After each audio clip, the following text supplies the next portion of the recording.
Then he got me all glammed up for the shoot. But the mishap which happened during the shoot is আমার therapy, আমার মাথা ব্যথার tablet, আমার চিকন মাথা ব্যথা নিয়ে শ্যুটটা শেষ করলাম।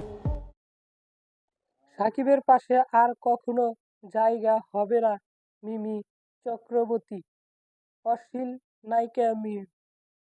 সুপারস্টার শাকিব খানের অন্তিকের সাথে মিমের অন্তিকে করা অন্তিকের জন্য পথ চেয়ে বসে থাকে হাজারো অভিনেত্রী, কিন্তু সেই তালিকায় মিম চক্রবর্তী যুক্ত হবার পরে নিজ অবস্থান ধরে রাখতে পারছে না।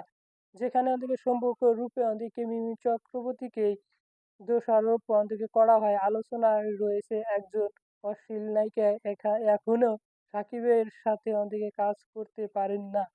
অর্থাৎ মিমির অন্তিকে পোশাকের অন্তিকে দিকটির অন্তিকে তার জীবনে কাল অন্তিকে হয়ে দাঁড়াতে চলছে কিনা সেই প্রশ্নটা এবার জোরালো অন্তিকে হয়েছে।